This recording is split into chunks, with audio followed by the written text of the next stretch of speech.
What is up, guys? Alex here. I have an AutoFull esports gaming chair and a DXRacer gaming chair. I'm gonna be comparing these gaming chairs by their material, how comfortable they are, and how far they can lean back as a whole, and how tall they can get.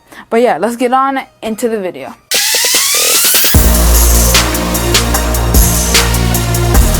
Alright guys, so we are here with these two chairs. First I'm going to be reviewing the part that you sit on. The AutoFull gaming chair is made out of leather for cold weather, and then this one is made out of cotton, I guess. The thing that you put on your shirts. I guess, and this one is for the hot weather. In my opinion, I feel like the AutoFull one is better because we live in a cold place, and I feel like this one is better for cold places, and where you sit on, the part where you sit on, is bigger than the DXRacer chair. Also, with this part, it goes way further than the DXRacer chair if you think about it, and it's way more soft than the DXRacer chair. So for me, that is a 1 point for the AutoFull chair. Alright guys, so here we have the armrest. This is the DXRacer armrest. You can put it up and down, but you can't twist it like you can with the AutoFull chair. You can twist it that way, outward or inward, and you can push it down or up however you want it. So armrest, I feel like the AutoFull armrest goes way better than the DXRacer armrest. You can only put it up and down, and the pad on it is larger and it's softer than the DXRacer one. So if your elbow is on this one, you're probably gonna feel it hurt after a while. Then this one is probably gonna be the same after a long 7 hours of gaming. But yeah, now the backrest.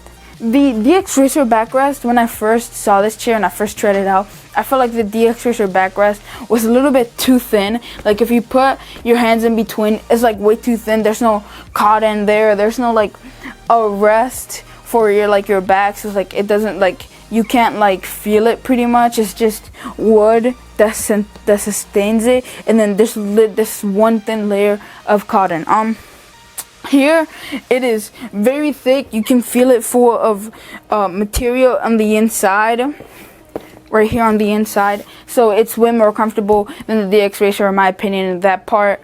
Yeah, the same goes for the headrest. There's really nothing up here except for a little thin layer of cotton up at the top, but here it is pretty much full, so you won't get uncomfortable and your head won't get uncomfortable when you sit on these chairs.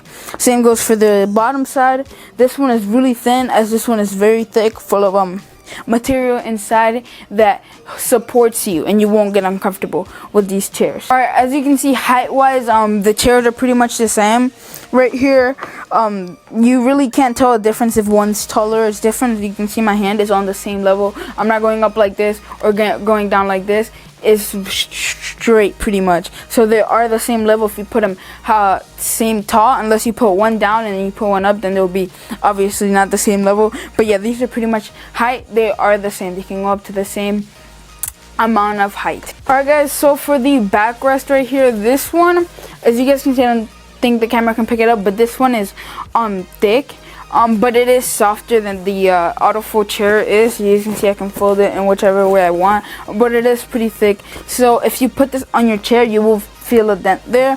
As for the AutoFull one, it is thin. It doesn't have a thing where you wrap it around your chair, but right here, as you can see, it is thinner than the DXRacer one, but it is way harder than the DXRacer one because of the leather that it has. But yeah, for the thing, I mean, I guess it goes for this one. I wish the DXRacer one was thinner. But yeah, this one, if it was a little bit softer, I guess would have been better. But then again, you have to think about the support for your back. But this one, support for your back, but it is like way too thick in my opinion. And the cables, I wish they would have had them how this one has it where it's just clip on, clip off, easy to take off. So again, that's another point for the AutoFull chair. Right now, the AutoFull chair is winning against the DXRacer chair, although I do know there is a more advanced model of the DXRacer chair. We just get this one about a year ago, so this is one of the older models from the DXRacer chair. Both of them at the same price, but yeah, I'm going to talk about that at the end of the video. Alright guys, so in conclusion, the winner of this epic battle will be the AutoFull chair.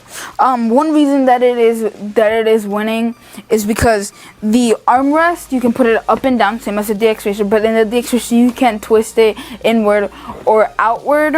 Yeah, you could just have it in whichever way direction you want. The DXRacer one won't have that. And for this one, in my opinion, I feel like it's way more comfortable than the DXRacer one because it has more materials inside that support your back and support the chair overall. And yeah, in my opinion, I just feel like the AutoFull chair, it is way better than the DXRacer chair. But in order for this to be a fair battle, I was gonna have to buy a DXRacer chair, but one of the newer models, one of the new leather models that are up to date right now. But yeah, that was all for this video, guys. Hope you guys enjoyed. Let me know if you guys want another comparison for this, either a water test to see which one sustains water more or heat. But yeah, just leave that in the comments if you guys want. Subscribe, turn on notifications, and yeah, see you guys later. Peace out.